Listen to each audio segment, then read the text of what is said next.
Happy Easter, everybody. As I was hanging out with my family, I thought about some things that I would like to say to my parents that I haven't really been able to put into words in the way that I've wanted to. So I have a writing or a video making or an audio project for anybody who's interested. The project is make a story telling your mother how you feel about circumcision, telling your father how you feel about circumcision. Make it now, make it ahead of time, and on Mother's Day and on Father's Day, I want to signal boost the hashtag a circumcised Mother's Day and then a circumcised Father's Day, and run our stories told via audio as links across Twitter and across all the social media platforms we can think of. So that's my goal here. This one's for my dad.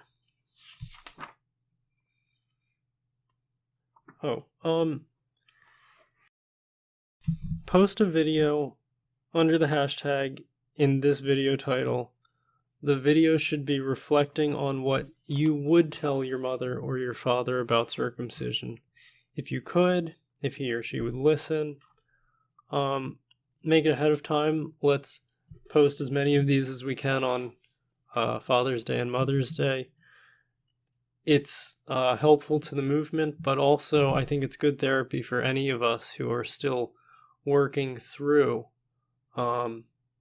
circumcision grief. Without further ado. Hey Dad, I've tried to talk to you about this in the past, but I haven't done a great job. Perhaps this time I'll do better. Perhaps this time you'll hear me.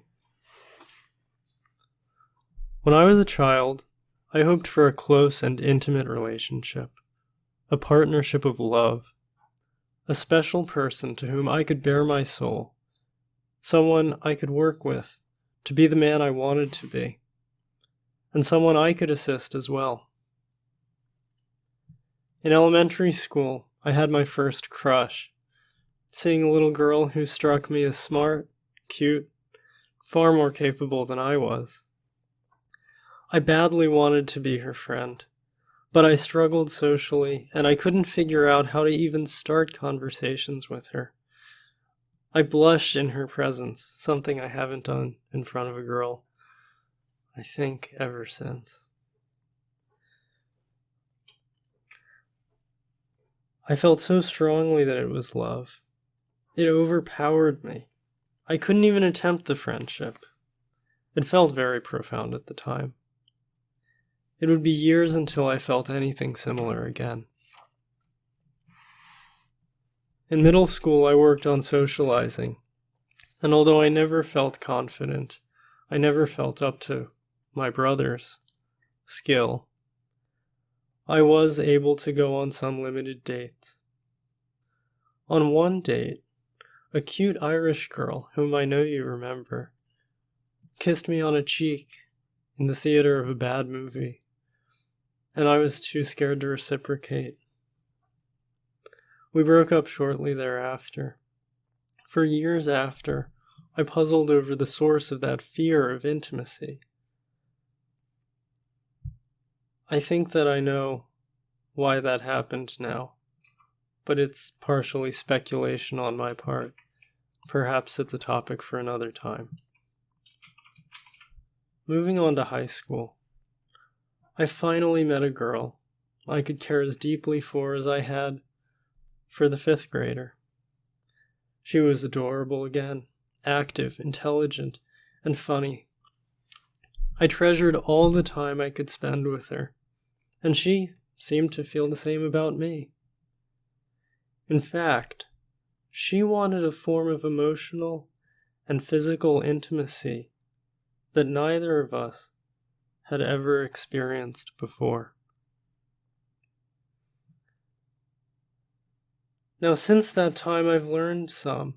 about intimacy of a particular type that I'm describing.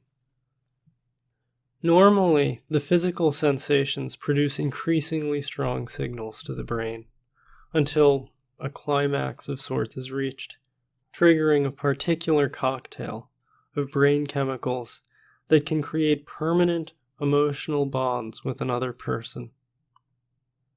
Some have even compared this love chemical cascade to the imprinting of a mother and child nursing for the first time.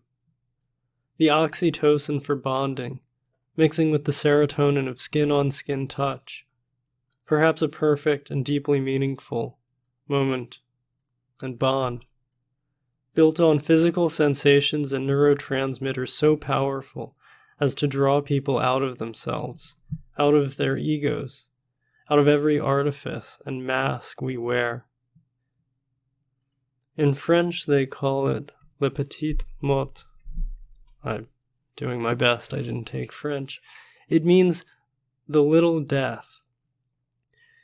In that moment of intense experience of, well, I think it's a little understated to simply call it release, but it does capture some of it.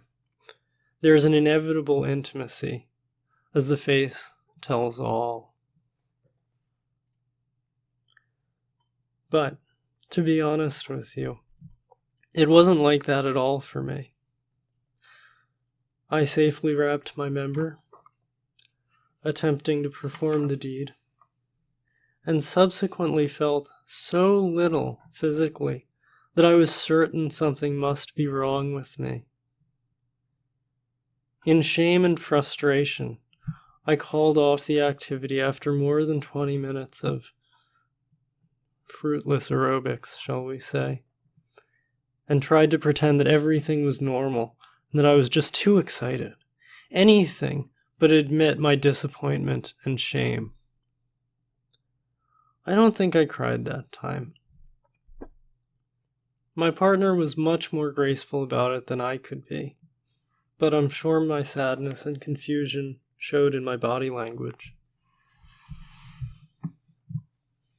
Since then, I've learned a lot about this, and I'm going to tell you a little bit of what I've learned.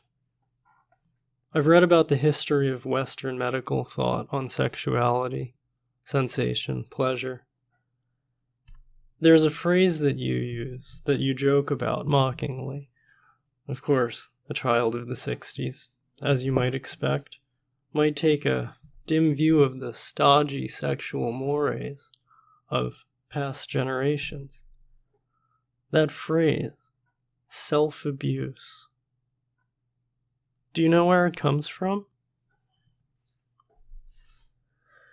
Doctors used to think that disease came from the moral dirtiness of sexual pleasure and excitement. See Kellogg, the cornflakes guy, with his mild cereals. See Dr. Graham, as in graham crackers, the maker of a mild cookie intended to diminish or prevent excitation due to spices stronger than dilute cinnamon and sugar. Be that as it may, my issue with these gentlemen is not with their confectionery products. The people who talked about quote-unquote the people who talked about quote-unquote self-abuse had a preferred treatment for the disease that they thought could come of sexual excitement and masturbation. Cutting the tissue off of little boys' and girls' private parts if they were ever caught touching where they shouldn't. Later, when germ theory replaced nervous excitation theory, the medical field circumcised their justification for the practice, so that moral hygiene, the previous justification, became just hygiene. To this day, you can still find doctors using that justification. Hygiene. I hope you feel really clever making fun of the term self-abuse, mocking the old Victorian values. But who really laughs last if they convinced you 100+ years later to deliberately harm your son's penis and reduce his sexual pleasure? Who got the last laugh there? I put it to you. I put it to you, Bad Cable. I could tell you more. I feel like we're only just scratching the surface of what I've learned. But it's getting late, so let me just tie it all together. I know that at that moment, at that first chance that I ever had to neurochemically and physiologically bond with the woman I still love, and at every such opportunity since, I know that you made a permanent mark on my body. I see it daily, but I experience the effects of that mark at each and every one of my most intimate moments.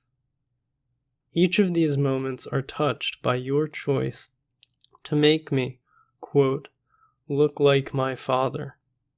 A phrase that you used very effectively to convince my mother that circumcision was a good idea, but that you now claim to have forgotten. I personally remember you justifying it in this way to me when I was a child, that you wanted us to look like Daddy. And I'm horrified at the idea that you could forget this insidious reasoning and justification while your actions still affect me. Above all, I want with all of my being to assert, once and for all, that I want to look like me. I want to look like me. Not what some Victorian, sex-fearing doctor leaves me with. I want to look like my biological self. I'm sorry you weren't given that choice, but that's no excuse for denying me my whole body. I made this video to explain why I don't want to hug you, hello, or goodbye.